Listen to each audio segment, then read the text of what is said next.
All right, and overcast Thursday here in South Florida. Welcome back to another episode of the Marlins Hot Stove Show with Steven Strom. I'm Kyle Seeloff. It is great to be back with you guys.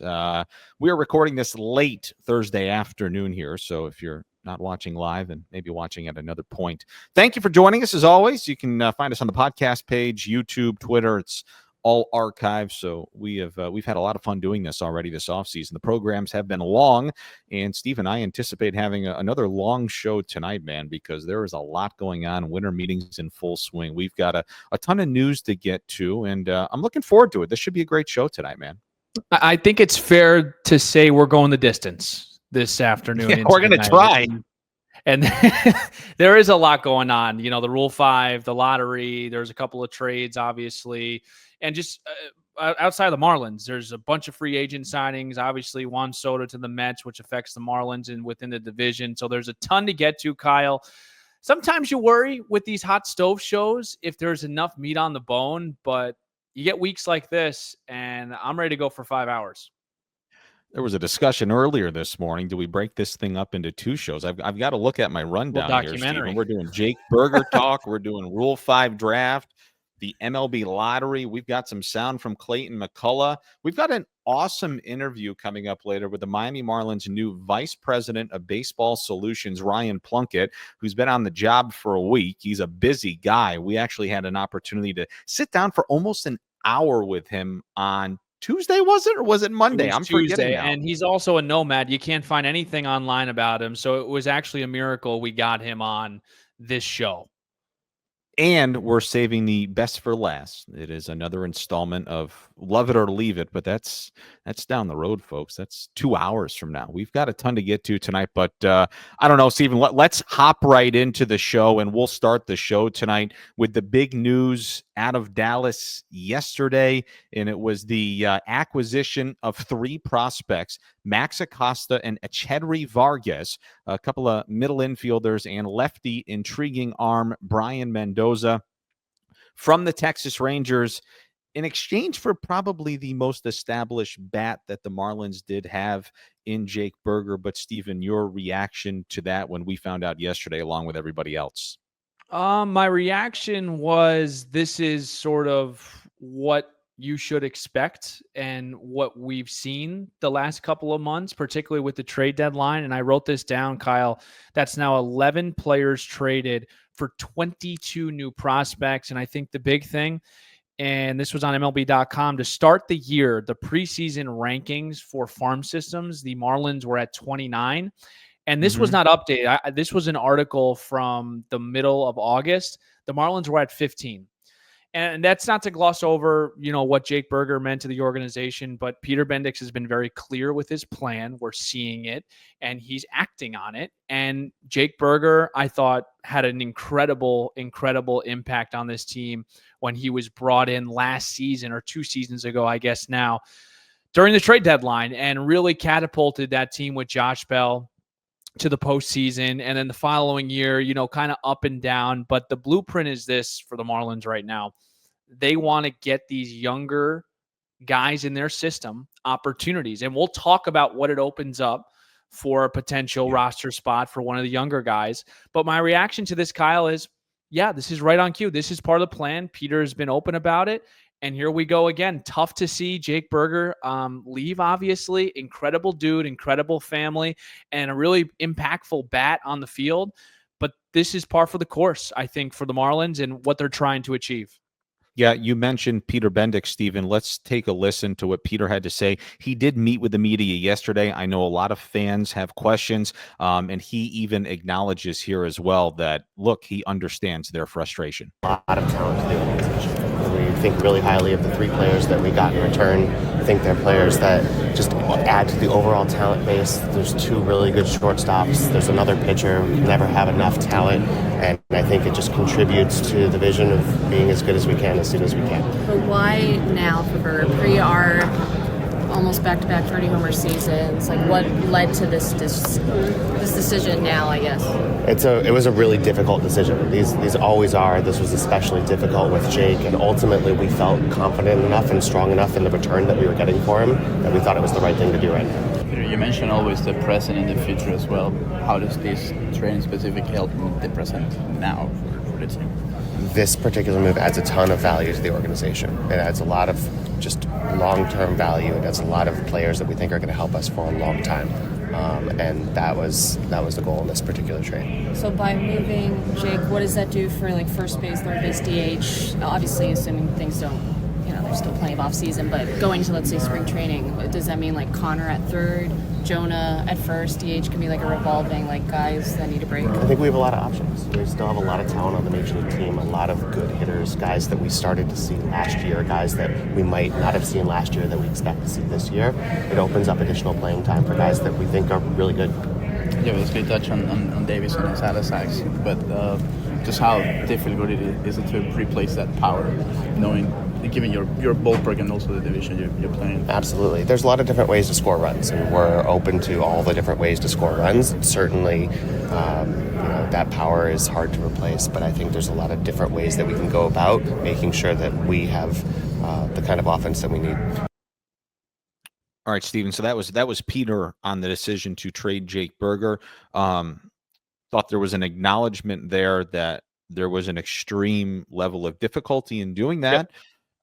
I wouldn't necessarily say that they're caught between a rock and a hard place, because you and I have discussed this, but they are in a situation now where you do need to see what you have. And Jake Burger is an older guy, and I understand there's a ton of team control. Is he the guy that ultimately was going to be a part of this down the road? I think we have our answer on that now. That's a guy that blew out both Achilles, so I'm sure there's maybe even some concern there. But I think it was pretty apparent that, and we've chatted about this, they're not going to deviate from this plan. They genuinely feel as if they have some really, really good talent. And the bottom line is that I wouldn't say this will be a difficult or trying year. It may end up being one of those years, but this is going to be a year for this front office to evaluate a ton, and I mean a ton, of young talent to see if all of these guys with all of this team control can ultimately be the ones that can find sustained success for the organization moving forward. Yeah, and I think on that, Kyle, and you had mentioned just the opportunities for these other players to jump in front. There was a little bit of question on where Jake Burger was going to play next year. Let's be honest. I mean, it would be very hard for me to take the bat out of the hands of Jonah Bride after what I saw last season. It would be really tough for me to move around Connor Norby after what we saw at third base. I mean, the diamond from, it was a competitive spot. I mean, I really liked what I saw from Norby at third.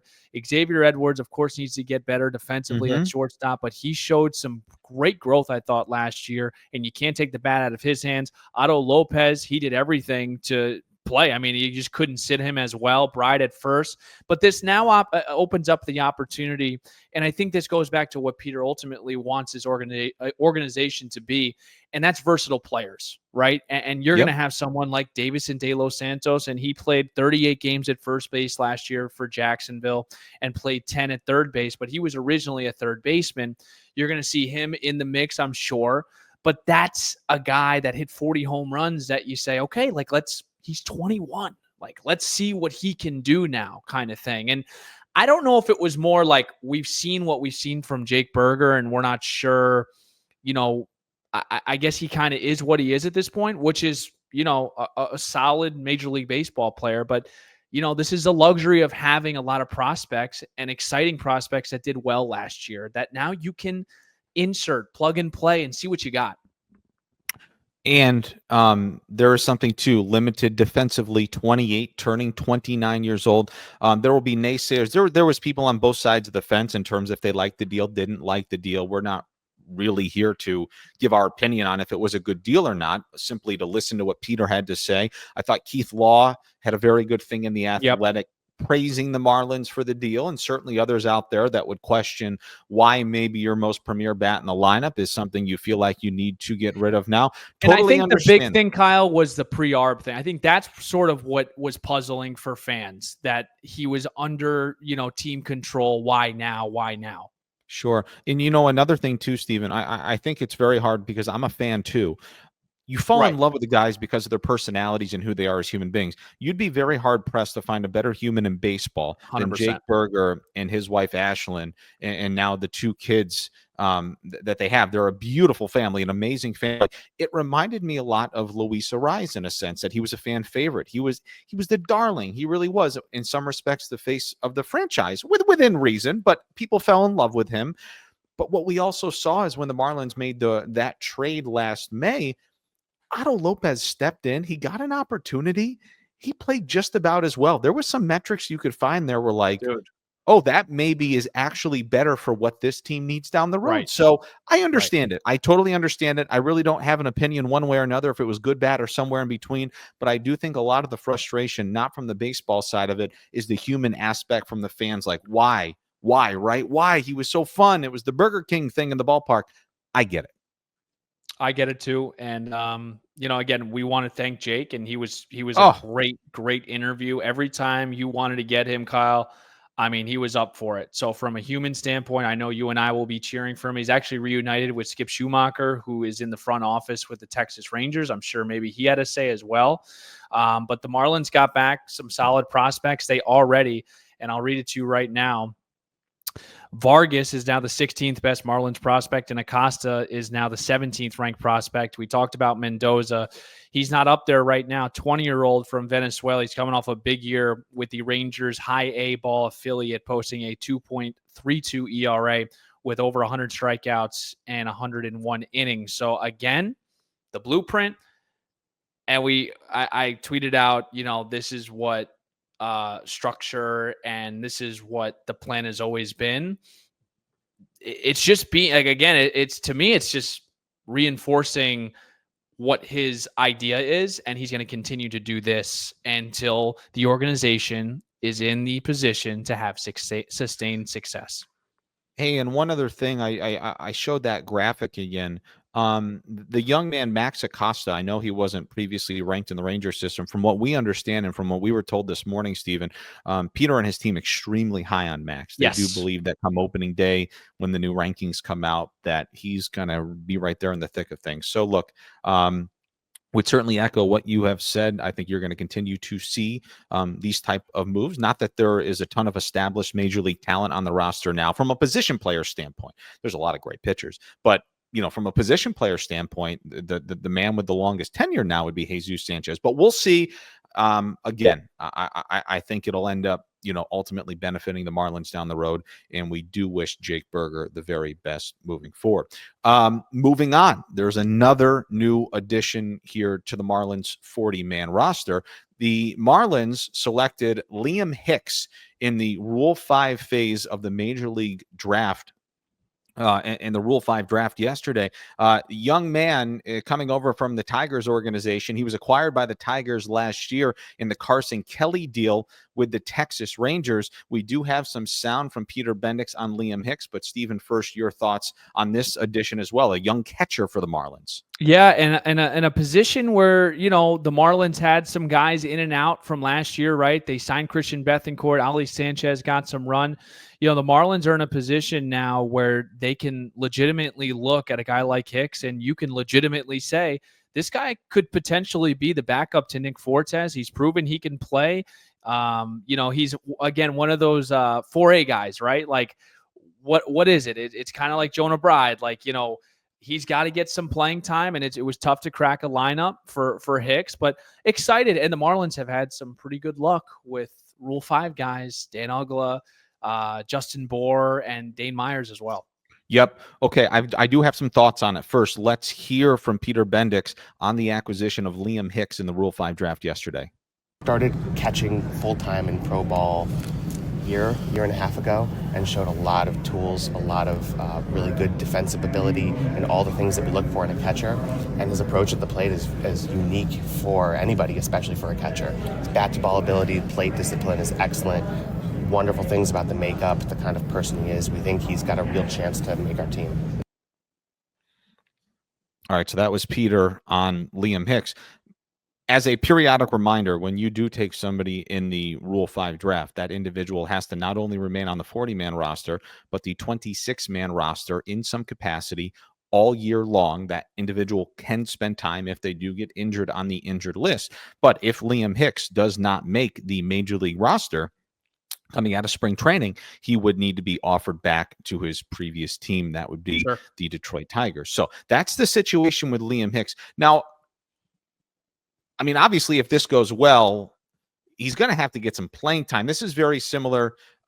If you remember last year, the Washington Nationals took Nasim Nunez from the Miami Marlins.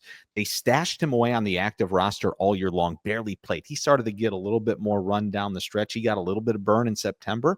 But Liam Hicks, this is going to be a very interesting situation, Stephen, because the catching position is not one where you can stash a guy away.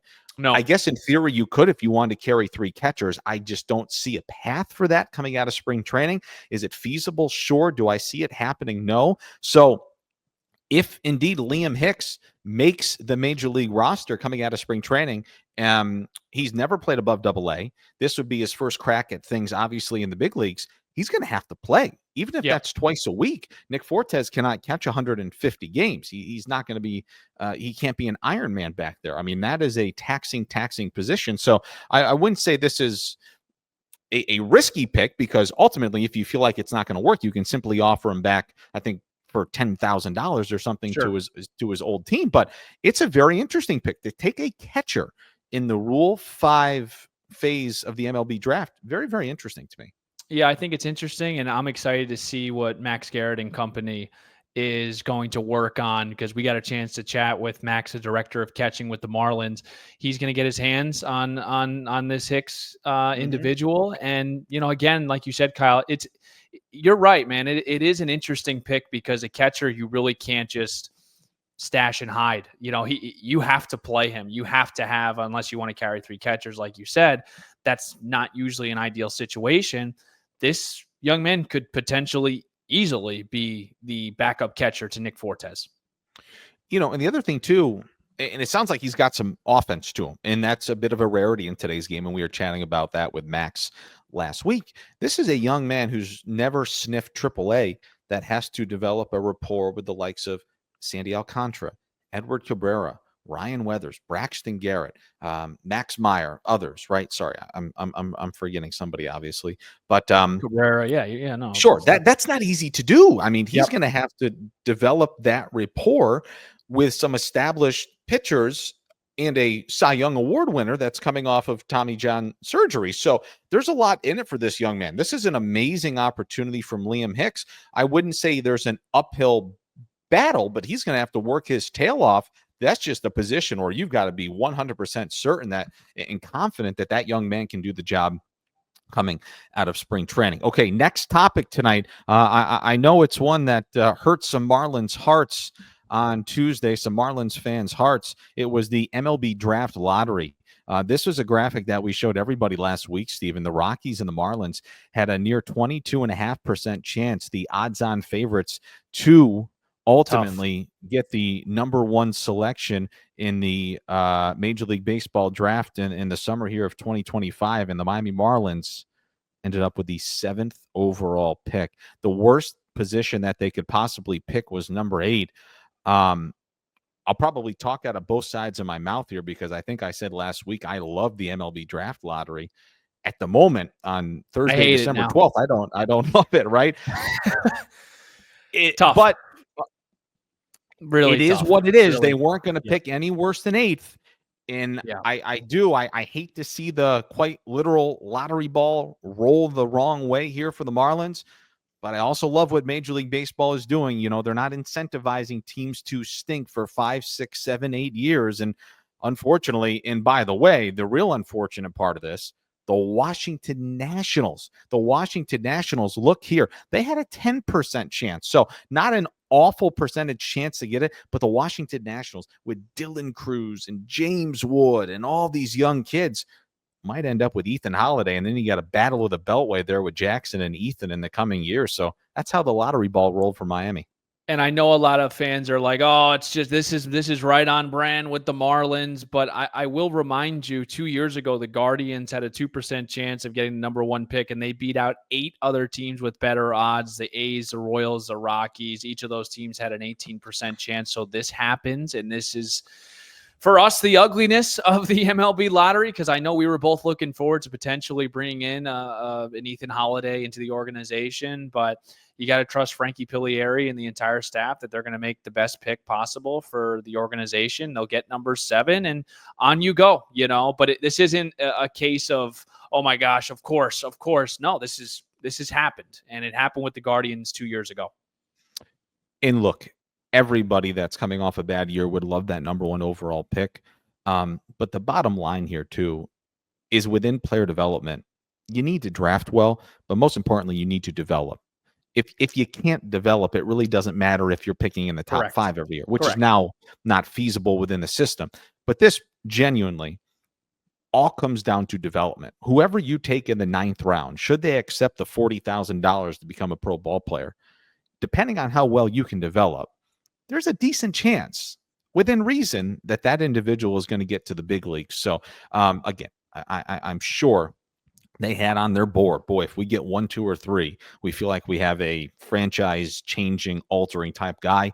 It's quite literally not how the lottery ball fell for the Marlins, but they are going to pick 7th, a top 10 pick. It all comes down to development. So we've talked about Jake Berger. We've done the Rule 5 draft.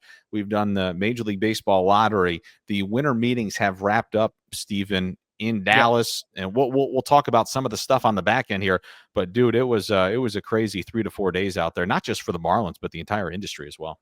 Yeah, it was crazy. And I did want to bring it back, though, to Monday, Kyle, with Marlins manager Clayton McCullough, who did speak with the media on Monday. I have a couple of bites I do want to share because some of them stuck out. And I want to start here with building off culture, specifically because when you get a new manager, I think the first thing they say, we need to develop a new culture, because before, and that's not the case, which is a really beautiful thing. I think it's a compliment to Skip Schumacher. And here was Clayton McCullough on not building a new culture, but sort of just tweaking it. Peter, leading up to this, how important it was going to be, just somewhat, the culture here, and this sometimes gets blown out to the clubhouse culture. I think things here were great. You talk to guys, they enjoyed, each other, and even through a difficult season, maybe for us to create some, environments again where we're taking where these players. Looks like we're having some technical difficulties with the we'll bow out of that sound, but you got the point. I mean, it wasn't a case of the clubhouse culture. Players enjoyed being here. The players enjoyed each other. It was obviously from a wins and loss record, a tough season, and a season that they, of course, wanted to go the other way, but it wasn't. And we can both honestly say we were in the clubhouse every day. It never got toxic. It never got guys turning on each other. They came in with the same work ethic, the same plan to win every day. And it's going to be similar to Clayton McCullough and his message, because that's sort of what he's relayed to not only us, but to the entire organization. Now, speaking of the coaching staff, not everyone has been hired. Not every place has been filled. They do have a hitting coach. They do have a pitching coach. The other part to this is Clayton McCullough is extremely young, and his coaching staff is even younger. Here was Clayton on the eagerness to get going with the entire coaching staff. Extremely excited about this. I think the energy that's come in, and you're doing your best to try to get to know people through phone conversations, text, through this process, and video calls, in person, and the quality of the people, continue to shine through. So I think we have this far really excited about not only the technical acumen of those that we've hired, but then also their willingness to kind of understand with where we are, and roll our sleeves up, and we have a lot of work to do. A lot of us taking on positions for the first time. I think they are super motivated to just come in and ready to get to work and get us moving. Kyle, just your reaction. Well, I think this all comes down to development. I think it's something that I just discussed. I think Clayton McCullough is the top dog, obviously, within that clubhouse. And I think the message is pretty clear about, I don't know if, well, I will say expectations, and I'm not talking simply about wins and losses, but the expectation to get 1% better every single day this is no secret. This is not the Yankees with guys that have been playing for 10 to 12 years. They know how to go about their business. They know what they need to do to get themselves right. Clayton McCullough and his entire coaching staff, a very young one, Stephen, they are tasked more so with the development of these young players. Again, you get 10-year, 8-time All-Stars. You just keep the train going in the right direction. They know what to do. There's a lot of young kids here, a lot of young kids that don't know what it's like to play in the big leagues, that don't know the rigors of a 162 game season. So I get the sense that they're very energetic, and a lot of these guys, they have that like developmental background, whether it's drive line and the inclination, like how do we get these guys better? I feel like that maybe is what I should say. I feel like they all tick on that same wavelength. How do we get every one of these guys a little bit better? Because that's ultimately, if you get to that point, to how do we get them a little bit better? If they constantly get a little bit better, you evaluate at the end of the season to see where you're at. And then you have to decide, did we get them a little bit better enough? Are they maxed out? Can they continue to get better? Are they a part of our future or not? But that's where they're going here. Well, I think a big player that we've seen his potential. He's got some of the nastiest stuff across baseball. And if you believe in development and you think that this individual can continue to develop, he's a frontline starter. Now, I say all this because when asked, Clayton McCullough said one of the players he is most eager to start coaching, developing, managing. Well, here was his answer. I'm really excited about Edward Cabrera. And again, just had the chance for last few years, a few opportunities where, competing against him, and just kind of know what guys, in those hitters meetings, they weren't fans of having to, kind of go up there and take that at bat. And, again, it's young, great stuff. Like there's so much more in that, in the tank there. And, so I think he's a really exciting one for me just because like the upside is so big. And I feel like, hey, it's going to, not everybody's path to success is linear, right? And so, but like it's real ability that can, win major league games. Well, again, sorry for that. I don't know what's going on with the buffering, but I think you got laggy. the point. It's all right. A little laggy, but just your reaction to that, Kyle. Well, I found it to be very interesting. There's a lot of guys to choose from, and I was not surprised, because surprised would be the wrong word, because I think a lot of us have seen in short spurts what Edward Cabrera is capable of, but wouldn't have shocked me if he said really excited to see Sandy come off Tommy John surgery, really excited to see how Jesus Luzardo and Ryan Weathers bounce back from injury, really excited to see how Xavier Edwards and Otto Lopez, the Keystone combo, maybe up the middle, improve upon really a big year one in the major leagues. But he immediately went to Edward Cabrera, who to me, he's a wild Where are you at with him, Kyle? Yeah, because we've all seen it, man. We've all seen it. But we've also seen the 6 walks in 2 and the third innings, But then those 8 strikeouts through 2-3 innings just keep you lingering, And what is it? What is it? And if it does click, there's not one manager, anyone in baseball that has ever told us, yeah, like I don't think another team would pick him. Like, no, like if this guy figures it out, he is a front line, one of the best, nastiest pitchers in all of baseball. He's 26 years old. He's not arbitration eligible. Well, he is. I think he's super too. So he's first year arbitration eligible this year. So he's gonna get paid a little bit. But I don't anticipate being that a whole lot. He's often injury prone. He's made 20 starts last year with a 4.95 ERA. At the end of the year, it felt like he figured it out. I really don't know, Steven. I don't know. It seems like an impossible player to get rid of and just let him walk. Yep. If they feel like maybe there's another team out there that feels like, boy, the Marlins couldn't figure him out, but we will. I know it's a tough pill to swallow as leaders within the organization, but I feel like we're reaching a tipping point where you've started to get enough of a sample size to maybe he's a liability. Yeah. Maybe this is just how it's always going to be. And if that's how it's always going to be, making 20 to 25 starts with 2 spurts on the injured list and wild inconsistency, you can't have that. Now, the other side of it for me, and I feel like we said this last year, but 2025 is huge. Is this his last chance in the Miami Marlins organization to prove that he is a guy that you can rely on, not just every 5 days that he has to prove there, number one, that he can go make 25 to 30 starts. That's not easy to do.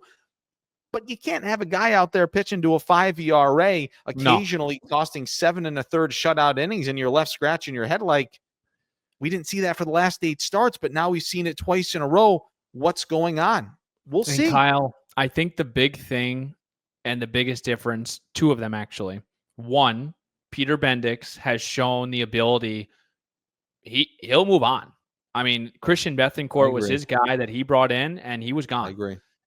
Tim Anderson was his guy, and he moved on. And he's had some great finds out of Lopez. We've talked about it, some of the bullpen pieces. But my point here is Peter Bendix isn't going to screw around. If he doesn't think that it's the best part for the future, he's not going to put up with it. Now, the second part to this is it's the first time, I think, in the organization that he's got guys behind him. He's got Thomas White behind him. I'm not saying Thomas White's going to get to the majors this year, guys, but he's got Thomas White there. He's got Noble Meyer there. He's got Robbie Snelling there. He has a lot of pitchers behind him. Adam Major, right? I mean, even let's talk about real quick, and then we'll get to our interview. But let's talk about the 5 in the rotation right now. Okay, let me just no particular order. Sandy, Ryan Weathers, Braxton Garrett, Jesus Luzardo, Edward Cabrera, and then on the outside looking in, someone like Max Meyer, someone like Adam Major. The point being is, if Peter Bendix is willing to move on from someone like Jake Berger, who has had, we talked about, some really good years, why wouldn't he do the same with Edward Cabrera? I agree with you, and I'm actually looking. I'm looking at some of those potential candidates. I agree with you. The player is just so hard to get rid of. I know. Listen, so I know hard, it. which I'm sure if we wrestle with it here on a Thursday in December, I can only imagine as things go sideways at points during the season, how head scratching that is for a baseball operations department. Now, the good thing is that there's a dozen new human beings with a pair of eyeballs each year. They're going to lay eyes on this guy. Yep. New pitching coaches, assistant pitching coaches, directors of pitching, a manager. Can you get something to click? Sometimes, in this case, for a lot of these guys, it really is almost like a change of scenery. You're going to put the same uniform on, but we're going to put name tags on in spring training. And hi, my name is. This is a fresh start for a lot of guys. If for some reason any of them were feeling like I need a change of whatever, I mean, this is a fresh start. A lot of new eyeballs on you, a chance to prove yourself. And here's the thing. As I look at this, the 3 guys that are really going to knock on the door, Robbie Snelling, Adam Major, and Max Meyer, if they don't do anything, if they were to trade, there's a lot of reports the Marlins could trade Jesus Luzardo. Wouldn't surprise me. If they do, I think Max Meyer would probably slot into that 5th spot in the rotation. Sure. If they don't make any additional moves, you've got Max Meyer, Robbie Snelling, and Adam Major lined up, probably the 3-headed monster in your AAA rotation to start the year. Yep. Don't anticipate Thomas White or Noble Meyer getting there this year, but there's and you can never have enough pitching, but there's a lot of depth now. I mean, conceivably, that's the difference, man. And that to me. So go ahead, Kyle. No, I'm sorry, Mike. Go ahead. Well, I was just going to say, you would hate to see 3 guys go down early, but you would also feel pretty darn good if, like, all of a sudden Max Meyer, Robbie Snelling, and Adam Major, who we haven't seen a lot of outside of Max, and we've seen some video of the other 2, that they would have to come into this rotation. So all of a sudden, even Valente Belloso, if you add those 4 in the 5 without any trades, you've got 9 starting pitchers that you feel like would give you an opportunity to win. So 100%. And that's what, going back to all this, Kyle, about building and intensifying this foundation, this is what we're talking about, man. And I don't know if you were going to give me my moment here about what I tweeted about. This is Peter Bendix intensifying this foundation. I'm going to give a little lesson here to everyone. Okay. The definition of a foundation, a strong foundation, serves as the primary support structure for any building, distributing its weight evenly across the ground and ensuring stability, preventing potential damage or collapse if not built properly.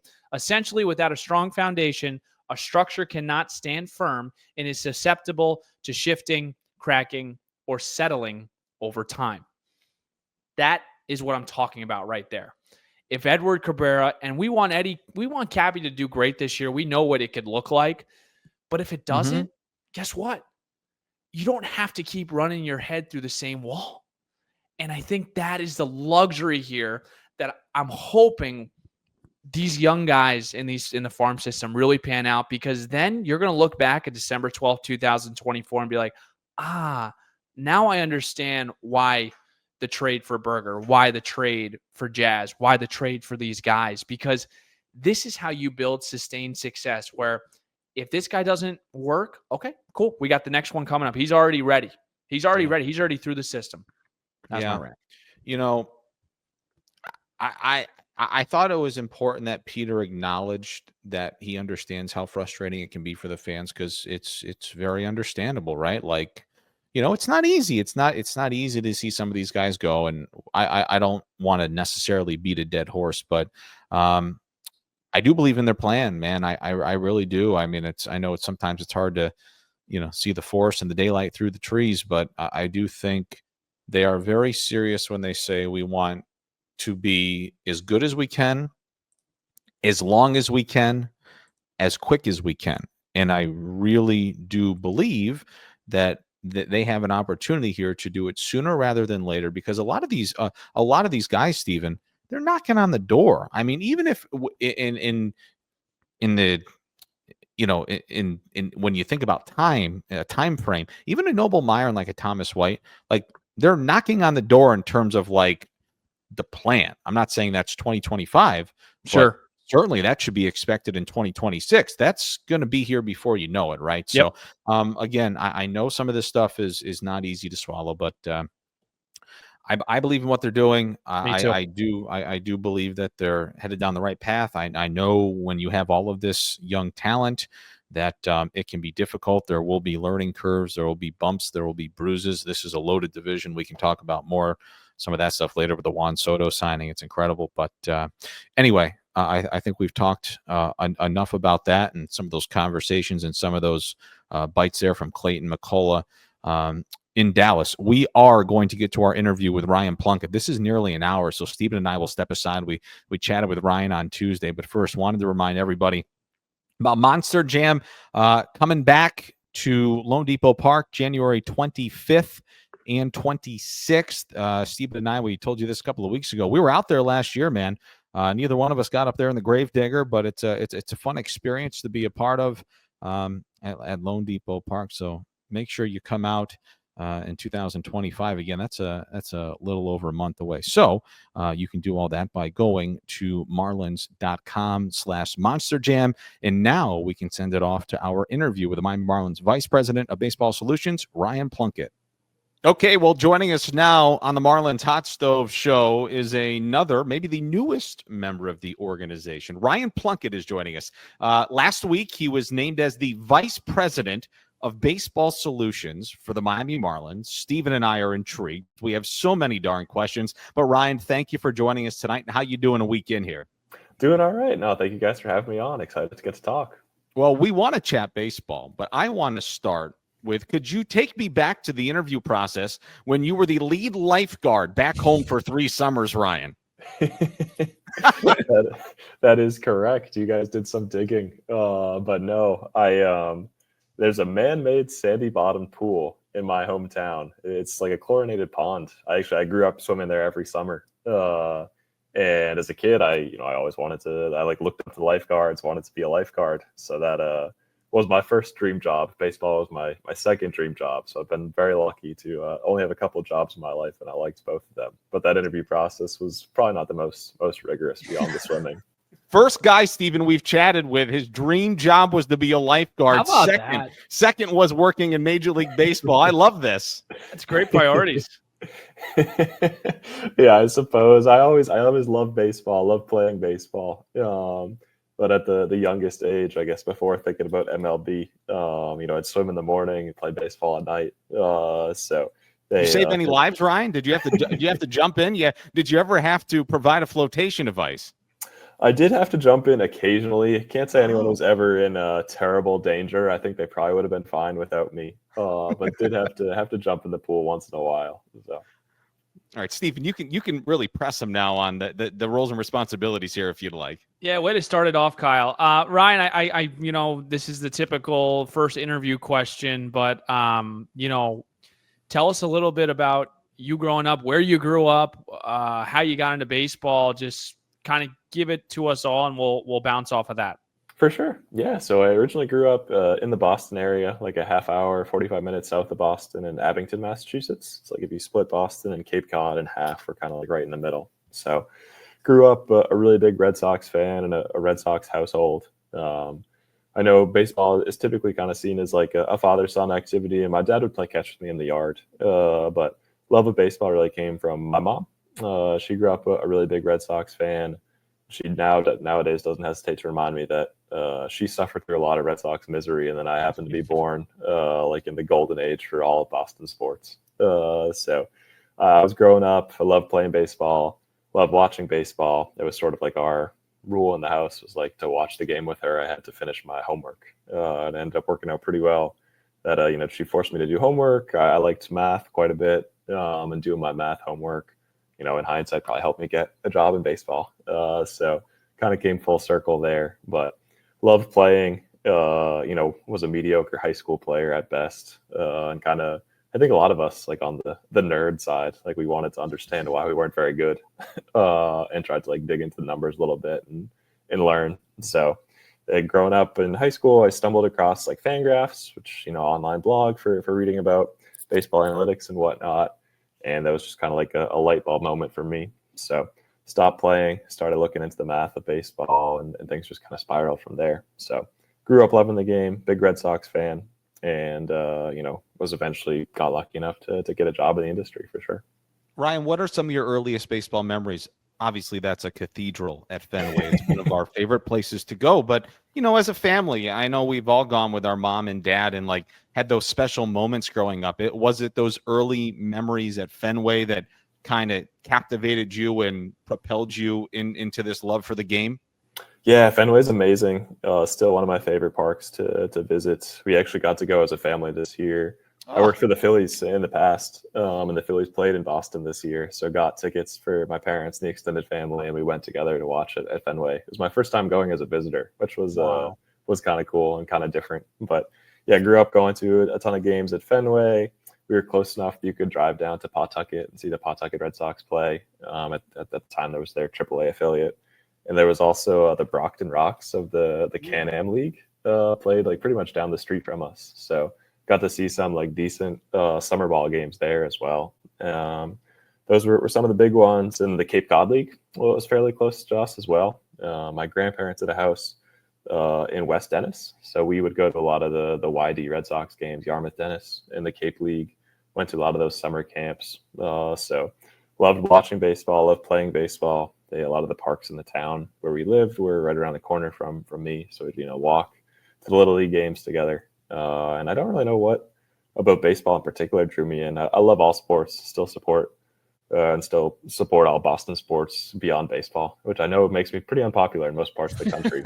But baseball in particular was always kind of my favorite. And yeah, Fenway is unbelievable. I was fortunate enough to be, born in a history that had such a rich sports history, born in a town like that. So it was pretty cool. I don't know like what specifically drew me in, but yeah, something about the place, the stadium, the team, definitely just kind of like hooked me from a young age.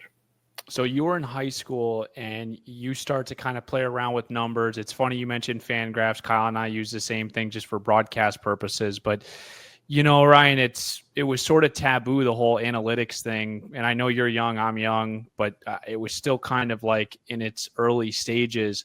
So what sort of direction did you think that you could get into? I mean, it was really, if you want to get into baseball, you want to be a GM, you want to be, a coach or whatever it may be. Maybe those analytical jobs weren't there at the time. So what did you always think it was, though, with numbers and analytics? What did you think your sort of path was into baseball as a job? Yeah, I always hoped that there would eventually be a job in the analytics sphere. But yeah, like you said, was just kind of like burgeoning, just starting out, and didn't have a ton of popularity. You know, I read Fangraphs, I read Moneyball, I watched the movie Moneyball, and those were all kind of like light bulb moments for me. Like this, you know, could it actually be a living? You know, maybe. I always say like I'm super lucky and super blessed that like my hobby ended up becoming my job, which is cool. I mean, relatedly, it kind of means you need to find a new hobby. So I'll definitely take that trade off. But like, yeah, I grew up, I wanted to, you know, finish my homework so I could read on Fangraphs. And now Fangraphs has kind of become, you know, my job to some extent, which is unbelievable opportunity and so much fun. But yeah, you know, I enjoy watching baseball. I definitely wouldn't consider myself a scout. I'm definitely not a coach. I was a bad player. I'd be a worse coach. So I had a feeling if there was going to be a path in, it would be through the numbers. And was fortunate enough to latch on with the Phillies, and they kind of forgot to kick me out at the end. I stuck around there for a while, but yeah, I was hopeful there'd be some path as an analyst or something like that, but realized, you know, a lot of luck along the way too. Ryan, Steven's going to hate me for asking this. Do you think Moneyball was romanticized at all? The movie itself. Easy. For sure. I do. Okay. I do. Okay. They had a pretty good pitching Brad staff. Pitt Right? was That's so a money good in locked it, up. though, right, Ryan? I mean, Brad Pitt, Jonah Hill, it was a great combo, 1-2 punch. No, yes, great movie. I'm maybe not the cinematic masterpiece that we all remember it as. And I'm not sure the story itself is like as underdog as they often like make it seem. But no, great movie. Not sure it's like an all-time classic, but in terms of, you know, explaining to people what, you know, I wanted to do when I grew up, or stuff like that, it is very helpful as like a cultural touchstone, if you will. I was going to ask you that because I joke about that, and it's a hot topic amongst the baseball community. But how much did the movie inspire you and kind of drive your aspirations at like, oh, there was a guy like kind of like me. I didn't play more than high school, and I can't coach, I can't manage, but I like numbers. How aspirational and inspirational was that for you? Yeah, I think it was cool to see that it could be done. Yeah. Like I was always, you know, gonna, I think, believe in myself and be confident that I can do it. But of course, like seeing someone else like chart that path for you and do something like that, you know, gives you some hope that, you know, maybe you could be next. So I certainly don't have the looks of Brad Pitt, but was optimistic that could have, you know, some of the brains of Jonah Hill and try to do something like that along the way. So it was inspirational in some sense, and yeah, cool story. Just knowing that jobs like that exist, and there are people out there that are like just as weird as us, right? Like Fangraphs was cool and like reinforced that there's like actually a community of people that like, you know, want to read about baseball and think about baseball super analytically and quantitatively. And you have plenty of friends at school that are, you know, are really big baseball fans, but like the level of conversation or like the topics you want to discuss with them are just different, you know, and knowing there's a community of people out there that think similarly, that, you know, are interested in the same kind of things as you is kind of empowering, kind of inspiring for sure. So, Ryan, we actually do have a couple things in common. The first one being that I went to the Harvard of New Jersey, Kean University, and you actually went to Harvard. Why Harvard, and just how are you here today to like speak about it? And is it that hard? Like, just I've never talked to actually someone that went to Harvard. I promise. We're not that different. No, school was amazing. I definitely never expected to have an opportunity like that. I grew up, like I said, in the Boston area. So as a kid, I was familiar with Harvard and knew it was, you know, a great school, like really old institution. The best school ever, maybe. He's like, yeah, it's a pretty good school. Famous alums, but it was never necessarily a goal of mine. You know, I always took high school and school seriously. My parents always pushed me to do well in school, but geographically, I knew I wanted to stay on the East Coast. I wanted to be close to home. I'm an only child. My parents are important to me. I didn't want to move too far away, so I wanted to stick relatively close to home. Wanted to do something that you know, was reasonable for our family from a financial perspective as well. And although the sticker price at like schools like that in the Ivy League is always, you know, really eye popping, they do a lot to make things reasonable for you to attend and kind of like meet you where your needs are. So it was really close to home. It was a good school. It was the cheapest financial option for us among the schools that I'd applied to, and it was a cool opportunity. It was exciting to go there. Met so many people that were so smart in so many different ways, and they all do way more impactful things than help with baseball. Meet like doctors, lawyers, people doing cancer research. It's crazy. And of course, I'm proud of my job, but it's not rocket science. I think it's a cool job, but we're not necessarily changing the world here. But no, it was an awesome experience. It was fun staying close to home. Still have a lot of friends in the Boston area because of that, and it was convenient for getting home for the holidays and everything like that too. So can't complain. Ryan, this will be contentious for you. I grew up right outside of Cornell, and I had season tickets for hockey, and obviously it's a very big rivalry. How many Cornell Harvard hockey games did you attend during your time at Harvard? Yeah, I would go to some of the hockey games. They did a decent amount of promos of the hockey games, the basketball games, the Bean Pod every year. Yeah. Harvard hockey playing at the Garden was a lot of fun. The football games at Harvard Stadium were cool. The game with Harvard Yale. It was always fun at the end of the year. So it obviously can't compete with some of the other like college sports rivalries, college sports experiences. But in terms of going to games and like the athletic experience, had a lot of fun going to those ones. I guess on my like freshman housing application, I wrote that I liked baseball a lot. So it was like a semi-random rooming. Like you didn't get to pick your roommates. They tried to match people up that had similar interests, but I actually got placed in a 3-person room. 2 of the guys were varsity baseball players, and then it was me. So I got to go to some of their baseball games as well and got to know the team a little bit through them, which was fun. But yeah, Harvard athletics, there's decent culture there, and the hockey games for sure were always a pretty good time. Let me ask you this, and we can really move forward here into your new role here, because I got one more Harvard question when you're done. I do as well. I was just wondering, Ryan, and I'm sure you've spoken on panels before. There's no singular way to get into this industry, obviously, and there's many different roles and things you can do. What was your area of study? Did you go to Harvard with the intention of working in baseball, or what were you studying in to try to help you get to this, or did this all kind of just fall into your lap?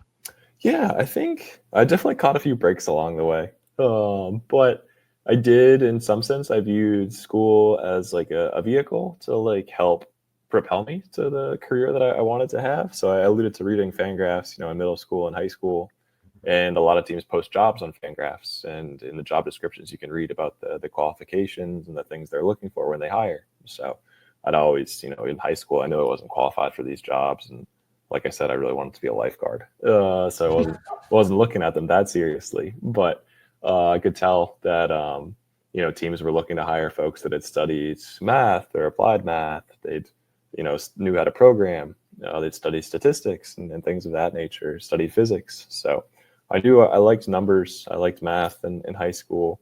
I took a statistics class my freshman year at college, and I liked that. I knew teams were looking for that. And over time, I declared I was going to study statistics, and a lot of the statistics classes or computer science classes would count towards that major as well. And I realized, I could get a double major in statistics and computer science without adding too much to my course load. So I studied both of those. I'd never taken either of those classes in high school. I just knew I liked math and liked numbers. Decided, a lot of teams are hiring people that had those majors. At least they were saying that on Fangraphs. I tried a couple of those classes and I liked them. So decided to pursue those. And I liked the courses, the topics, like statistics, computer science on its own is fairly interesting to me. That being said, I'm not sure how much fun I'd have every day. A lot of people that study those things like go, crunch numbers for like Wall Street, or, do different kinds of analysis. And I think you could do that. Like there are jobs in, studying like drug trials and doing things in biology or finance, like I said. But I'm not sure how much the material appeals to me beyond getting to apply it to baseball. Like that's what really fires me up and makes me the most passionate. So studied those two fields, statistics, computer science, largely because I wanted to get into baseball and thought they would help. But in a vacuum, I also had, thought the classes were interesting by themselves too. And Ryan, to end your Harvard career here, you did write a senior paper, and when I was researching, not stalking your LinkedIn, what did you write your senior paper on, and what did you get as a grade? So to answer the second one, they let me graduate, so I think that means I passed. That was a humble way of saying a 100, Steven. Yeah, I know. He's so humble. So they don't. I'm not sure they actually give letter grades for your thesis, but some students, you don't necessarily have to write a thesis. In order to do a double major, you do. You have to like find some project that like combines the two fields of study, and you have to write a paper about that. So to study statistics and computer science, I had to write a paper about a topic. So unsurprisingly, we've talked a lot about how I like baseball and like numbers. So my senior thesis, I wrote about trying to predict the next pitch type that would be thrown.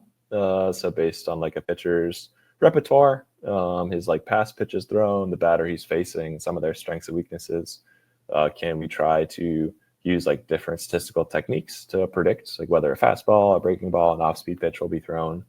And the results were honestly pretty underwhelming. It's kind of a surprise they said the paper passed, because you couldn't do much better than like a coin flip, or just predicting the pitcher's like most common offering, which on one hand was a bit surprising. I thought there'd be like some sort of signal there that you could pull out.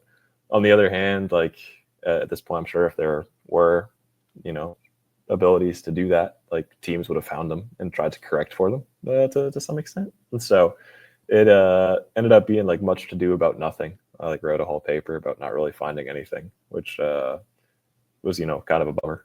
not the funnest conclusion. Would have been a lot more exciting if we'd actually found something worth writing home about. But like I said, they did let me pass, so I think all's well that ends well. I love that the VP of Baseball Solutions senior paper was on that. That's always a good sign. Go ahead, Kyle. Yeah, I was just going to say future lifeguard and Marlins VP of Baseball Solutions, Ryan Plunkett, joining us here on the Hot Stove Show. Hey, look, let's get into a little bit of what you're doing now. I'm not sure how to ask this, Ryan, because I would venture to say you know more about the game than I ever will. But in order to be in your shoes, how much do you have to know about the game? Do you need to know every intricacy to hitting and running to pitches to outfield and sprint speed and all this stuff to then dive into numbers? Or are there parts of the game that people would be surprised that you don't really know much about, but that's not where you're supposed to be diving into, I guess, if that makes sense? Yeah, I think as like front offices grow and expand, roles become like a bit more specialized. So I'm definitely not an expert in anything. Wouldn't claim to be an expert in everything by any stretch of the imagination.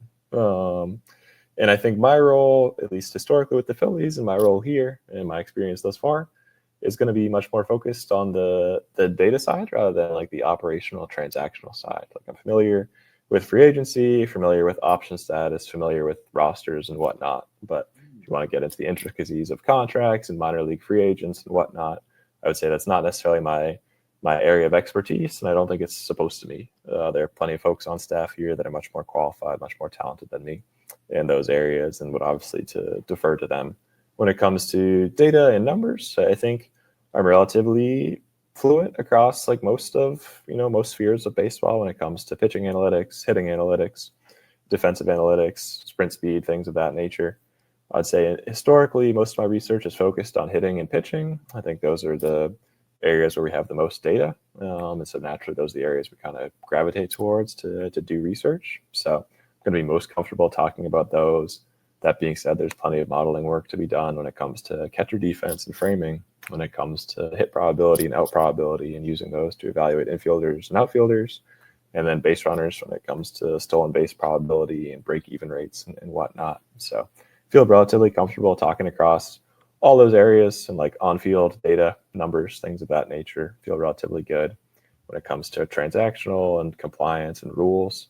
That I'm comfortable with those probably more so than the average fan or even the most tuned-in fans, but definitely not the foremost expert in the office. And I mean, I don't think they're expecting me to be. I hope I'm not supposed to be that guy. But yeah, I'd say as the office grows and roles continue to expand and develop, I think people are becoming a bit more like specialized, like in their lanes, rather than being generalists that have to know everything about everything.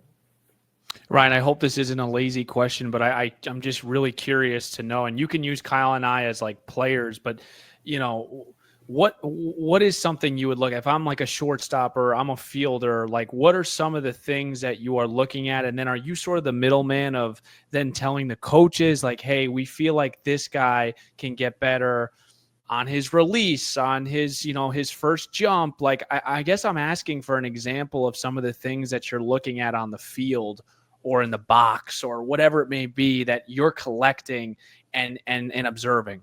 Mm-hmm. Yeah, I think the game has trended a bit more towards like breaking performance down into like latent skills or like underlying talent. So rather than looking at like a player's, OPS or his WRC plus or whatever metric you want to use, we're trying to look at like the individual components that sort of like sum up to those things. So for hitters, we can obviously look at their box score stats and whatnot and how they performed, but Sure. When talking about like offensive performance, it seems like you can generally break things down into like, does this hitter swing at the right pitches? When he swings at the right pitches, does he make contact? When he makes contact, does he hit the ball hard? And when he hits the ball hard, does he hit the ball in the air? If he can answer yes to all four of those questions, like he's probably a pretty good player. And even if he can only say yes to 2 or 3 of those, he's probably a decent player. And so I think a lot of this role and a lot of analysis in general is trying to, develop those questions, figure out which are the right questions to ask, and then how can we use data, how can we use models to like answer those best, and can we get 1% better at answering those questions in each area. And then to develop those questions, to devise them, it's a lot of talking with coaches. So what makes a hitter good, what makes a pitcher good, then like coming up with a baseline model or trying to a first pass at a solution and ask guys like, what, does this pass the sniff test? Who are we too high on? Who are we too low on? And then over time, like trying to track players' performance in those areas. We think player X, he hits the ball really hard, but he hits it on the ground too frequently. From a coaching perspective, I don't know how to make the intervention to get him to change that. I think he'd be a better player if he could change that. So you kind of bring it to the coach's attention and say, do you think this is feasible? Give you the latitude to implement that however you want and make the changes you see fit. And then can we track that over time? Like, hey, with player X, we talked with him 2 weeks ago. We tried to make a change. Can we look at his performance before that date and after that date? Do we see any changes? As him, now he's hitting the ball in the air more, but he's whiffing more frequently, kind of like the consistent cat and mouse game. Things Sure. are always, you fix one area and then a leak starts in the other, and we're just trying to plug holes and move things around. And so it's definitely not my role to speak with players. I have no playing experience, like I said, beyond bad high school player, and no coaching experience. But I think the idea is to, be comfortable enough with the data to talk with some of our analysts in the office and then translate some of that to our coaches that can then bring it to players and decide how they want to intervene and actually make the changes we're recommending, or if those changes are feasible. So yeah, I don't get in the weeds with players. Don't think that's my space, but try to, work with coaches to ask and answer questions that, help us, better understand the game and better understand players. Forgive me if you heard me typing when you were talking, but I was listening to so much, Ryan, and I was writing down some questions I would like to ask you as I hear you talk. My first would be, as you dive into a player, take player X. Is the first place you go FanGraphs just to get an overarching view of the individual, or do you immediately dive into software and information that I could not obtain by going to MLB.com, Baseball Reference, or FanGraphs? Yeah, it's a little bit of both. We do have some, proprietary metrics that we'll look at and that we feel good about. That being said, the questions that I just, alluded to and kind of described, like, I think you get a decent feel for a lot of those by pulling up FanGraphs or Baseball Savant. So, like, what is, does a player swing at the right pitches? If you want to look at his, like, in-zone swing rates or his chase rates, like, you can find those publicly. If you want to, break that down a bit further and, like, model players like hot zones or his cold zones, like how much damage is he going to do when he swings? We have some internal metrics that I think, do a better job capturing that and layering on, like, individual like zone preferences and player skills that may be more difficult to access from public sites. But I think you can get a decent approximation of some of these metrics by looking at what's available publicly. Same thing, like does a player, when he swings, does he make contact? That you can answer with in zone contact rates or just overall swing and miss rates. That being said, you might want to like control for pitch quality. We want to penalize a player more for swinging and missing at the 92 mile an hour fastball than a 100 mile an hour fastball, just because like the baseline expectations for those pitches are probably a bit different. And so I think it's harder to get like that level of granularity in the public sphere. But I think if you want to devise your own framework for evaluating a hitter, or you can do the same thing on the pitching side, you can get like okay approximations for a lot of things that teams are looking at least from like the performance data side, just using publicly available data for sure. Well, Ryan, that was amazing, and I can't believe we're 27 minutes in, and we really appreciate all the time you're giving us. So you were with the Phillies for 7 years, is that correct? Yeah, it depends how you count my intern years. I started interning in 2017 and 18, Okay. and I started full-time in 19. So if you count those intern seasons, it was 8 seasons with the club, which was a lot of fun. Will always be a special place, special people for me. But excited to get going here as well. And that was your first job out of Harvard, correct? Yes, so I graduated from school in 2019, and then that was like late May, early June, and then I think by the start of July, I had found a place to live in Philly and moved in and started full time there. So you're there for 7 years, and Peter Bendix and you have a conversation, or you go through your interview process. Just walk us through what about his vision was, or what he said that made you leave. Obviously, a really good situation in Philadelphia. Yeah, no, I love Philly. Like I said, special place, special people, and I'll always have a soft spot for it. Like you said, they kind of gave me an opportunity coming out of school and took a chance on me in many ways. So love the place and owe a ton to them, but was excited by the opportunity to come down here and build something together. And talking with Peter and his vision, was really excited how he saw the game, how he saw this role, how he saw me fitting in, and a lot of the people that he's already brought in. I'm super excited to work with the staff. I think the front office is really talented. I think the coaching staff that they brought in is really talented. And, looking at the office directory compared to other clubs, I think it's, maybe smaller in nature, but the talent density, if you will, the skills that they have that brought in relative to the number of people is really, really high. So I think the group he's assembling here is super impressive. I'm excited to work with our farm director, our scouting director, excited to work with our coaching staff in the big leagues and the minor leagues, and excited to work with all those people in Philly as well. I love what I did there, no ill will whatsoever, but the opportunity to build something together and apply some of what I've learned in Philadelphia and try to bring that here was really appealing. I don't want to replicate that by any stretch. I think there's some things they do well, some things they do less well. I have some opinions. Other folks that Peter's brought in, I'm sure, have their own opinions. And, don't want to do Philadelphia 2.0. I want to do Miami 1.0 and do it really, really well. So I think the vision, the group he's like assembling is super exciting.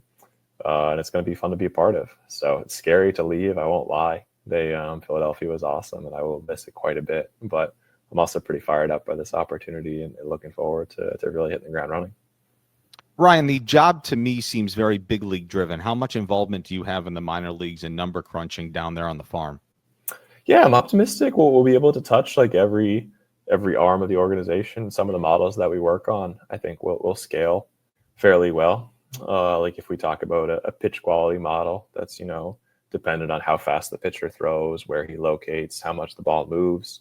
We're really fortunate that unless you're playing on the moon, that more or less like scales everywhere, right? Okay. Where like a strikeout rate or a walk rate and ERA, those are things that are, somewhat dependent on the ballpark that you play in, or like the defense you're playing in front of, the lineup that you're going against. But, if my fastball, is thrown this hard with this much movement in this location, we could be playing in Miami, we can play in Jacksonville, we can play in Beloit, we can look at college players, and like those physical properties of pitch, they kind of, they exist in a vacuum anywhere. And so I think a lot of the work will be collaborating with the big league coaching staff and whatnot to bring our insights to the field in Miami, but we can also use those models to evaluate our minor league players and see, are our pitchers getting better?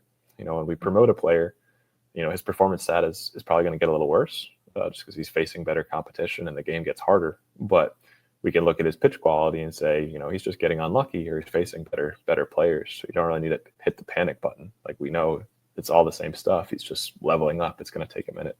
Or when looking at college players, we can look and say, his pitch quality is great. He just plays in a stadium that's, like 290 feet down the line. He's going to give up a lot of home runs. It is what it is. When he plays in, a more representative ballpark, things are going to level out. And so I think the idea is, the closer we get to those players, like underlying skill level, try to strip out like some of the quality of competition and some of that context to just figure out how good is this player. We can then apply those models across like all levels of baseball, whether it's pro, amateur, international, and try to like use those insights everywhere, not just the big leagues. So I think there will be a heavy emphasis on MLB, but the goal would be to build things that scale down even farther as far as we can go. Interesting. Go ahead, Steven. You want to ask one? I've got plenty. No, but seriously, go right ahead. When Ryan was just talking about just some of those underlying numbers, I mean, whenever I think underlying numbers that were a little bit misleading, I just think of an individual in Jonah Bride, the Marlins acquired from Oakland, and a guy that didn't have a ton of playing time there. But what we were told was he's an analytical darling, and you gave him a full year of playing, and you saw what kind of year he had. So it's just really interesting to see just kind of the strategy behind behind the scenes on some of this. But Ryan, I wanted to just quickly ask you, because I just tried to bridge the gap with you and Gabe Kapler. I know he managed in Philadelphia. Did you have any overlap there? Yeah, I was there his last full-time season in Philly, and then one of my intern years he was there as well. So we didn't work too much together on the day-to-day. That is crazy story. I've now met Gabe a few times. The first time I was 7 years old. And so, like I said, I grew up in the Boston area. I was a really big Red Sox fan as a kid. He was on the 04 team that broke the curse. And Gabe Kapler and Kevin Millar were signing autographs at a mall near us. And so me, my mom, and one of my mom's sisters waited in line at the mall for Gabe Kapler and Kevin Millar's autograph. And I have a photo of 7-year-old me with Gabe at the mall, which we'd forgotten about. But my mom and aunts love Gabe Kapler. They thought he was pretty cute. So that photo, I think, was more memorable for them than it was for me. But so then I get hired by the Phillies as an intern. Gabe gets hired as the manager, and they bring that up. So I actually, at the end of my internship, I printed out that photo and asked if he'd sign it. Oh my gosh! Brought it home in like 2018 or 2019, and they gave a copy to my mom. And she thought that was funny. Like, put it somewhere in the house, like on the kitchen table, on the countertop. And again, kind of forgot about it for a while. And then the Marlins, this process started. I happened to interview with Gabe Kapler again. And so got to tell him, he remembered meeting me in Philly. He did not remember that we'd met when I was 7 years old. But kind of like a weird full circle. History keeps repeating itself here. So once again, now not only do I have a photo with Gabe Kapler that's signed by Gabe, I actually, am coworkers with him once again. So. Your office is right next door. Yeah. So I don't, didn't ask him for an autograph during the interview. So hopefully that went over okay. But no, it's did overlap with him in Philly, and kind of a weird full circle story there. Right. This is more probably the nuts and bolts of it, but it's interesting to me. I almost view in my mind your job is like, it's like two different jobs. There's like the off-season job and then the in-season stuff. And I'll ask you about the in-season stuff in a moment. The structure of the department, as an executive, you have multiple people underneath you. I'm sure you guys continue to look to build that out, and you'll have a whole crew of folks underneath you. But if I'm Peter Bendix and I say, we're thinking and we're very interested in player X, when he says, Ryan, what do you have on player X? Can you explain to me the hierarchy and the structure of your department? Do you immediately start divvying up certain responsibilities of player X to people underneath you? Or like when a player gets put on a notepad in front of you, where do you start and how do you delegate work here? Yeah, I think ideally we talked a lot about breaking players down into these individual components. And I think that is optimal for like evaluating a player and like analyzing him and developing him, is like finding out like where is he good, where is he bad, where does he struggle, where can we intervene. That being said, it's not really helpful to have a ton of different numbers. We think he's really good in these 3 areas and really poor in these 3 areas. It's like, well, just how good is he, period. So I think the goal is to break him down into a bunch of different components, and then almost like build him back up. Different components are probably worth different amounts. Just because he's really above average in one area and really below average in one area doesn't necessarily mean it cancels out to 0. So I think we try to like have those component models and then build additional models that kind of like build the player back up. And then, we need to translate that into units we can measure and quantify. It's one thing to say a player like has really good bat speed. Okay, cool. That's helpful. That's useful. It's good for tracking. But like, how many runs is bat speed worth? How many wins is that worth? How many dollars is that worth? And I think about all those steps and conversions is sort of like an assembly line where we like break the player down and then, build him back up into these different components that we need to, weigh each of those components and then translate it into runs, wins, dollars, whatever our currency that we're using is. And so I think right now, still, onboarding and figuring out what we currently have access to, what we need to, tweak and get better at, and where we think we're okay. And so ideally, I think about like assembly line, we're probably going to have sub-departments, individual analysts, individual groups kind of like own each step of that process, where like the outputs of one model, the outputs of one analyst's work almost become the inputs to the next person's work, and just kind of like pass the baton down the line until we get to a number that we feel good about. And like evaluating the player, we project he's going to be this good, which is worth this much, and this is what we're willing to offer him as a free agent or in trade. This is how good we think we are, where our holes are, and how we're going to try to address them. So I think still to get my feet under me here and figuring it out. But we think about like the vision for the department or how we're going to go about breaking down players. I like to think of it in that like assembly line. Each person owns like one step in the process. Ryan, I have 2 more, Steven, and I know you're in Dallas, Ryan. I should have started that by saying you're at the winter meetings with all of your new colleagues. I have 2 more, Steven. I want to be very respectful of your time, Ryan. Do you have more, Steven? I just have 1 more left, and yes, fire away. Yeah, I'll ask mine real quick. Good. No rush. No rush. You want to go first, Kyle? Or you want me to go? Go ahead. No, feel free. Go right ahead.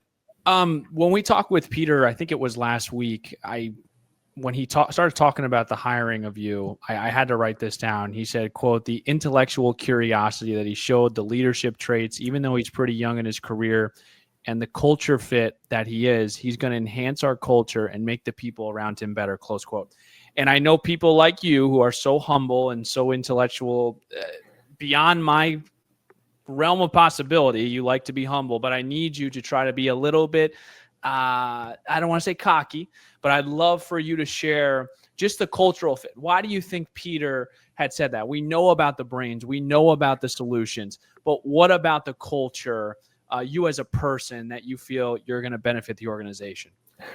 Well, thank you for all that, and thank you to Peter for saying that.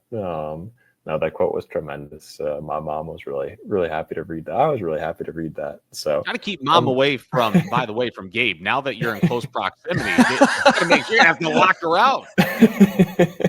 You said it. Yeah, she gets no tickets this year. But no, thank you for saying all that. And yeah, it's big shoes to fill. It's a tough quote to live up to, but excited about the opportunity and the challenge. I think one of the things I'm proudest about in Philly was just connecting with a variety of groups and stakeholders, and people that didn't always have the same background as me. Like I said, don't have much of a playing background beyond high school, don't have a scouting background, don't have a coaching background, but ended up being placed in situations where I had to engage with a lot of those folks. One of the things I often allude to that was really important for my career and helps me a lot. It's terrible to say it, and I wouldn't wish it on anyone, and I hope we don't have to go through it again, but would be the pandemic. A lot of our coaches, a lot of the industry had never, had to use like Zoom calls before, and now Zooms are commonplace. We're talking on a Zoom equivalent right now, but had to help a lot of our coaches get onboarded with Zoom in 2020. And that terrified me. Like I had nothing in common. What am I going to talk about with a coach? I'm, in my early 20s, I went to an Ivy League school. I never played, and I'm just stuck on the phone with a coach that's older, that got drafted out of high school, that's been in pro ball for 30 years. It's just like, what do we have in common? I'm an introvert. I'm not a conversationalist. Like, how is this going to go? Like, we're just stuck on hold. Like, I'm an IT professional. We just got to make conversational someone's computer reboots. And just like learn to talk with someone, right? And like, it sounds silly in hindsight, but that was big for me. Just like, well, what makes people tick? How do you like interact and engage with baseball folks? And you find out you have more in common than you think. I got really good advice from one of my friends in Philadelphia. Like, when you're not sure what to talk about with someone in baseball, like ask them about their players and ask them about their family. And people just tend to light up, and you can usually find something in common there. So, scouts and coaches are always on the road and they never see their families. So you ask them and they just want to talk about their kids and talk about their wives and talk about their families. And then you want to talk about players. Who do you like? Who do you dislike? What are you working on? And just like let them talk and bring the conversation to you. So I try to use that approach with coaches and with scouts. And again, I don't have that experience and can't relate to them in that way, but we're all chasing the same thing, right? Like, we want to be happy in life, and we want to find good players, and we want to help our teams win. And so, at the time, I didn't feel like I had a ton in common with them. I still don't feel like I have a ton in common with them, but was hopefully able to meet in the middle, establish some, like universal common ground to stand on. And I'm proud of that. It was really scary. I still feel a little uncomfortable, and everyone feels like an imposter at times, working with pro athletes, former pro players, former big leaguers, but try to bring that and try to fit into the culture and add to the culture and see what we can do. Introverted and not being a conversationalist is music to my ears, Ryan. I'd love to be friends with you. I could sit in a room and not talk to somebody for hours. And I've tried to go out with Kyle for 3 months now to watch some football games. He keeps telling me he's busy. Yeah, bowl season. Football season's almost over. All right, I got 2 more for you, Ryan, because I know you got a lot to do out there in Dallas. Go for it. If during the season, Peter's obviously not privy to everything you're doing as a department every day. He's got a ton of roles and responsibilities. There's going to be a lot of work that you're doing in stuff that you're uncovering that maybe the others don't know about.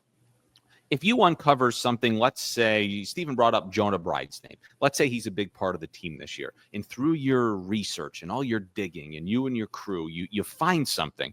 Where does your research go when you're convicted enough that what you want to tell somebody could help that player with so much on the line? Does it go to an assistant GM who then funnels it to the clubhouse? I'm really talking nuts and bolts. How do you disseminate your information once you're convicted that you have something that you really think could help?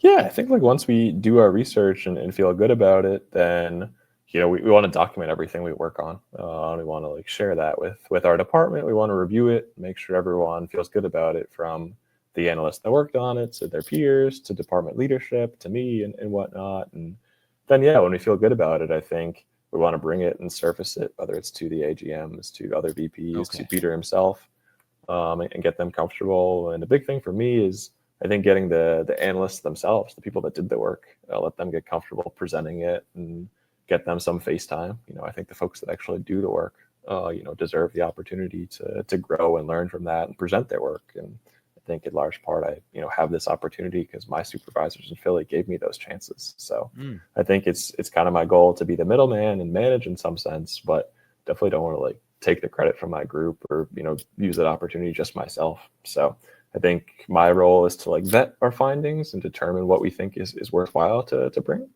And then I think we want to document everything. We want to have internal write-ups, and we want to surface that to the group. And we also just want to have like automatic processes in place. So when we improve a model, and again, like we get better at, estimating like one of those steps in the process, then it just kind of like flows into the assembly line, like I said, and those like final numbers that get spit out into like our internal platform and like player evaluation systems. But we can just trust them. And all of a sudden that player's like value is going to increase. And we want to be able to explain why. If folks ask, interpretability is a big thing for us. But ideally, I think we want to establish, automated processes and enough credibility that as we get like incrementally better at these things, we don't necessarily have to like call a meeting to discuss it or like necessarily, flag things explicitly. We just kind of want all the steps in the pipeline to like update and get the latest and best values in front of folks, and then let them use that, like make decisions as quickly as possible, and hopefully they feel comfortable with those changes. Fascinating. My last one for you. We love baseball, but do you have a hard time watching the game as a fan now? When now that you work for the Marlins, and I don't know, answer this too. I don't know how much you'll be traveling and how much we'll see you during the year. But if you're up in the GM's suite and Sandy's pitching and he looks great, but he's been missing outside all night long, does that make you want to grab your computer and find out why immediately, or is it post game, or do you just once the ball is thrown at 6:40, you just watch the game as a fan? Yeah, it's tough. I do I still love watching baseball. I still love baseball. That being said, I do think I watch it differently. I think I mentioned this earlier in the call that I feel super lucky and super blessed that my hobby became my job. That being said, like I feel like I need a new hobby at times. And it's like, yeah, I don't want to say you like burn yourself out, but to your point, like when I'm watching baseball, I think I'm thinking more analytically, thinking more critically than I did probably 10, 15 years ago when you just watch a game for fun.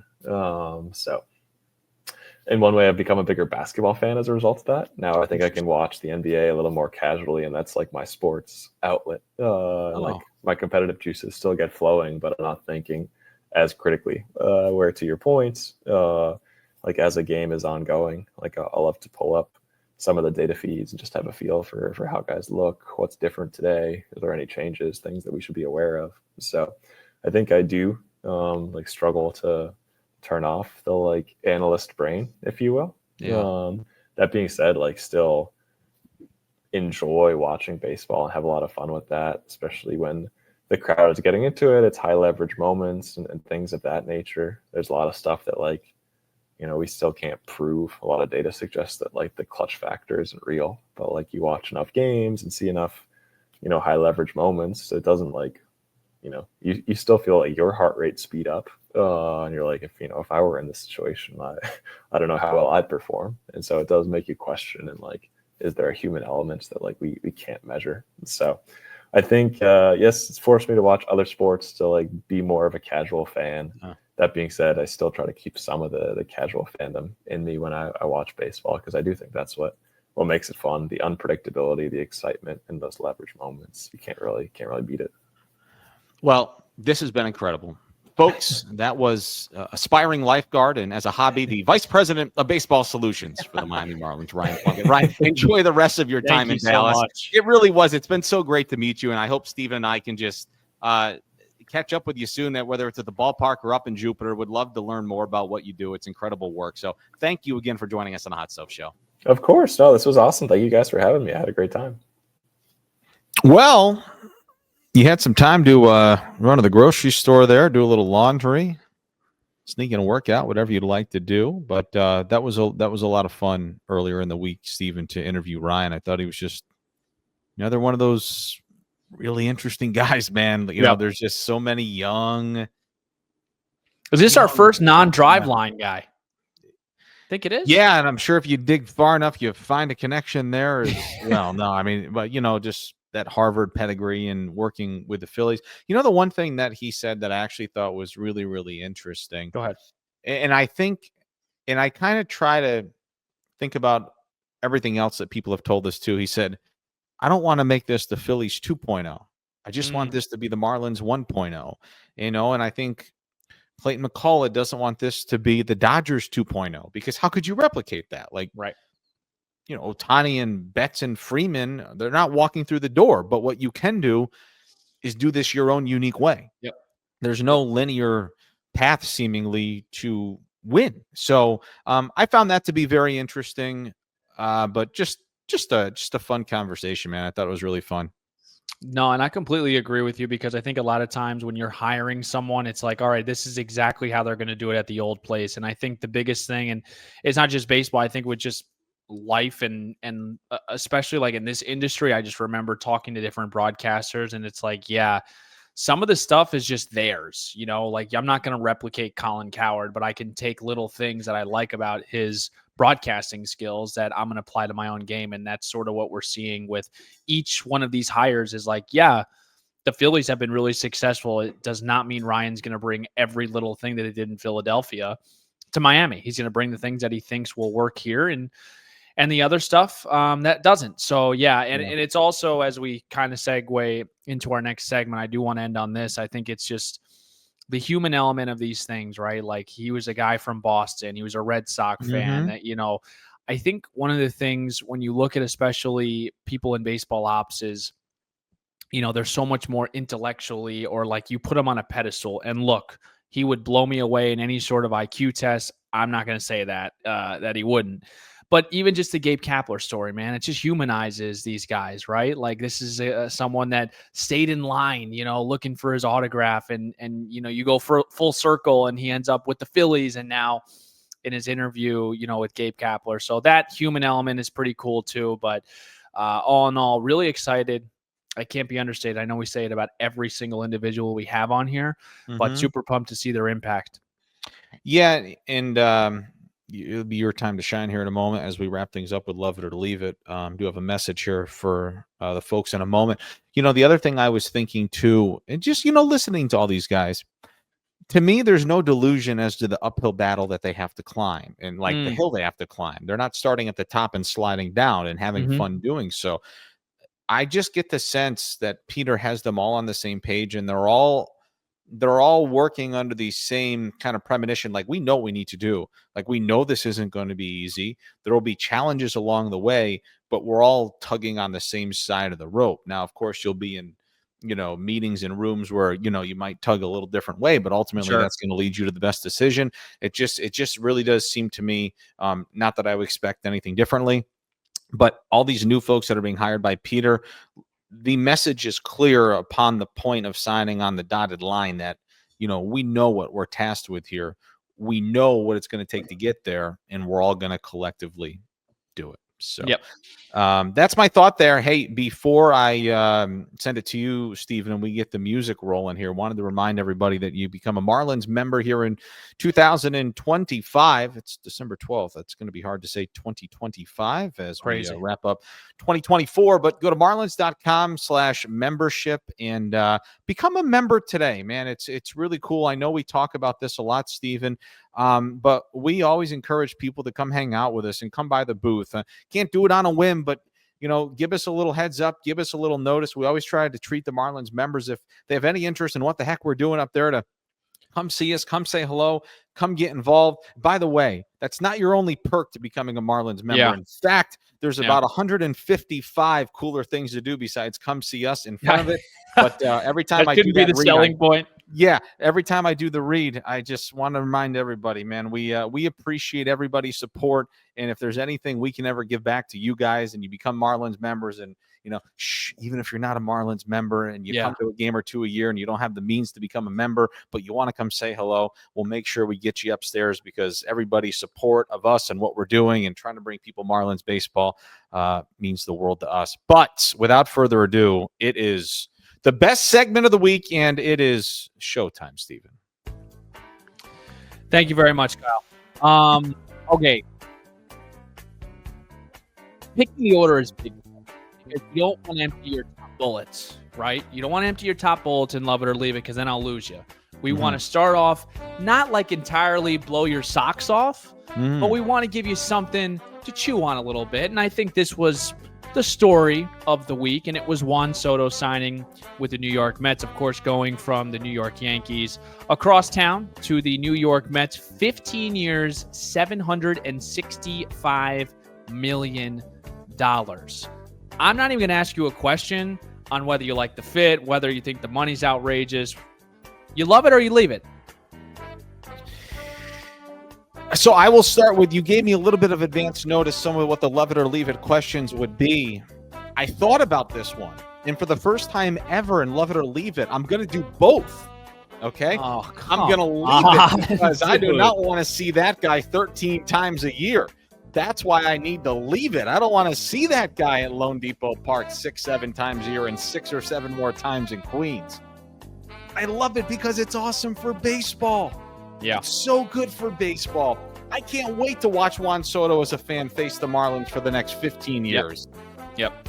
And the people saying baseball is dead, I saw there was $1.5 billion invested the last 72 hours in Dallas. Ohtani signs, his ginormous deal last year. Baseball's never been in the better spot, man. So I love it and leave it for the first time in show history, Steven. Here's what I think is first. You never you're always like, you like it. You're always on the fence. So you do that. I can't even speak to you.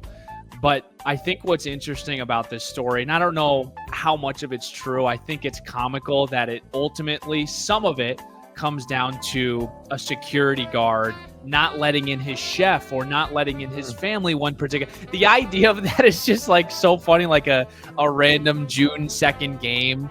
And it's like, this made her broke it. Like, that's it. I'm not signing long-term because of this incident. And then we discussed this before. I gotta be honest with you. Brian Cashman sticking to his guns and saying, we're not going to give you this suite for free. We haven't done it for Jeter. We're not going to do it for Judge. We're not going to do it to you. Some may call that stupid. I respect that on the behalf of him, but I know it's just kind of been comical to see some of the tidbits that have come across why he didn't sign with the Yankees. Yes, and I know we were chatting about this earlier in the week. While I do have to have some respect for Brian Cashman doing that, if Brian Cashman called Aaron Judge and said, Aaron, quick question, we're willing to give Juan $760. He just wants a suite. Do you mind if we give him the suite for free? I know we didn't do it for you. Yeah. I get it. I'm sure he would have said, Brian, no problem. It's the Yankee way. I'm sure Nelly loved it. All right, love it or leave it here. This is another interesting one. The NHL sent out a tweet from one of their journalists from the Board of Governors. Ooh. The Florida Panthers are closing in on hosting an outdoor game as soon as next season. And this was parentheses at Marlins Park. That was Elliot Friedman. Love it or leave it. A little hockey at the Depot. I love it. I believe that's going to get done. If you remember some years back, they were able to do that in the winter in Los Angeles at Dodger Stadium. Lone Depot Park would make an even seemingly easier transition. I was actually reading about it last night.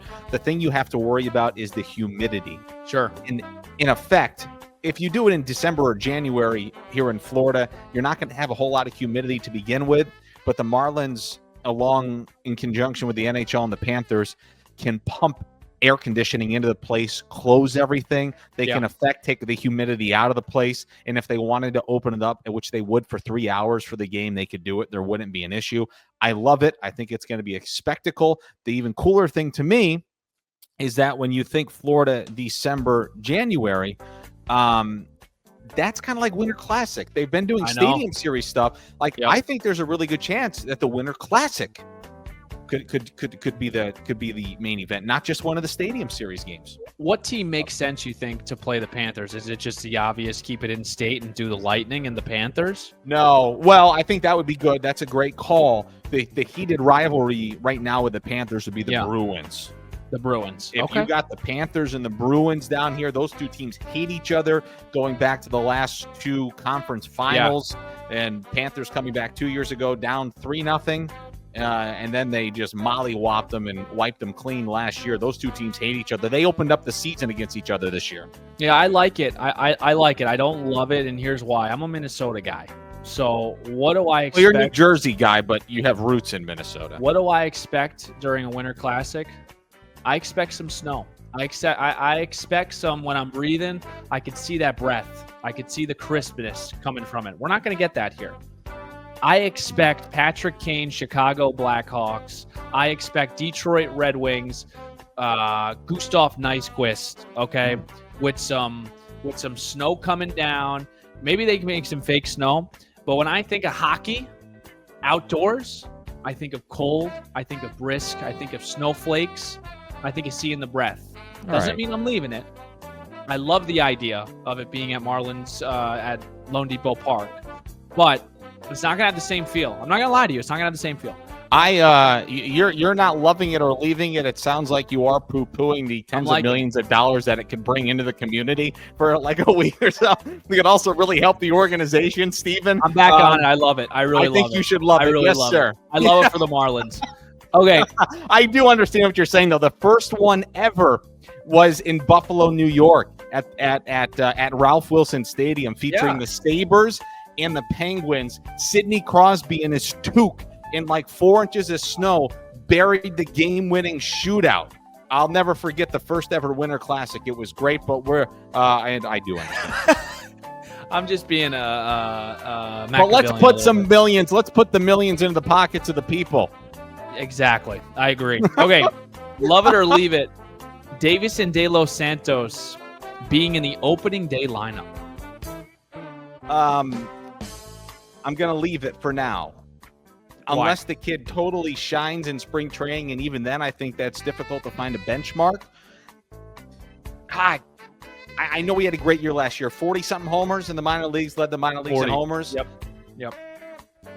Unless there's a real need to have him serve as the DH or something, I'm going to leave it for now. I think we're going to end up loving him. I think he might need 50 to 75 at bats, maybe the month of April. If it looks good, power's there, I think you bring him up then. It won't be long before we see him.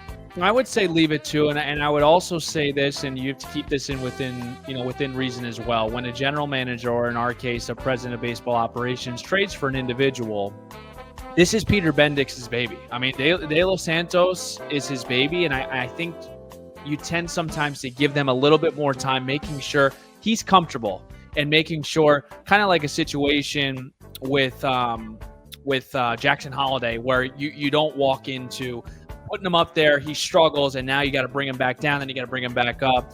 Who am I thinking of? Who came out and said we're going to bring him up and then we're not going to even think about it? Was it James Wood? James Wood, Mike Rizzo. Yes, you're right. With Mike Rizzo, he's like, I don't care if he goes 0 for 300, he's staying up here. And I think Peter Bendix probably wants to get to that point with De Los Santos, and I think early on we talk about Bride, we talk about different guys being able to play first in DH. I tend to agree with you. I'm going to leave it, but he will be up, I think, at some point this season. Fair? Yeah, it is fair. Another guy that kind of rings that bell for me would be a guy like Kyle Stowers, right? Sure. Stowers is kind of like, you just let him go. So, yeah. Did you kill the music? I had one more.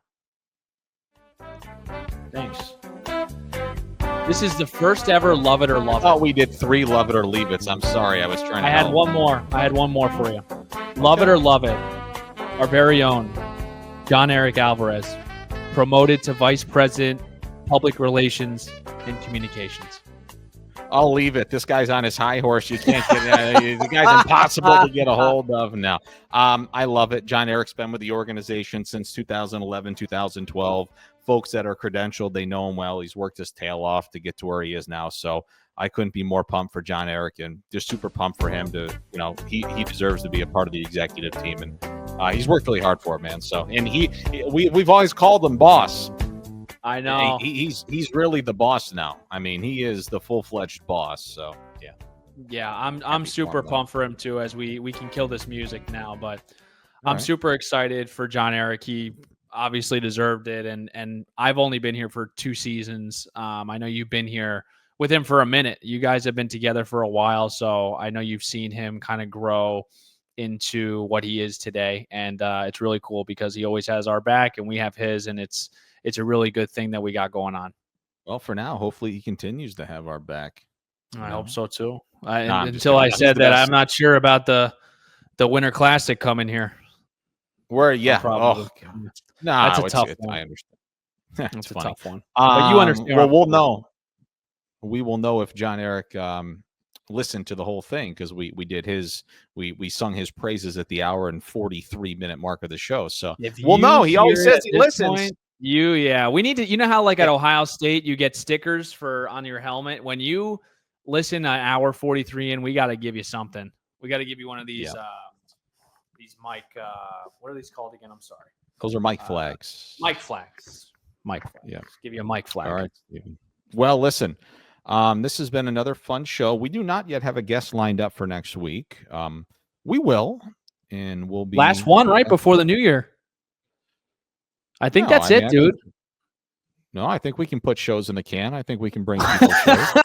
Am I just like abruptly assuming that like next week's our last show, and then I'm pretty sure you are. I'm pretty sure we're capable of working right through the holiday, and as we part ways for the break, I'm pretty sure we could sneak in another show for the people. Yeah. All right. Good yeah. stuff. Actually, breaking news. We're going to keep working. We're working one day a week that you see us. We're working diligently on this, but actually, no, we're not going to take a break. We're going to roll right through the holidays. So, and we can ain't even leaving. re-record that show the week before, Steven. How's that? Beautiful.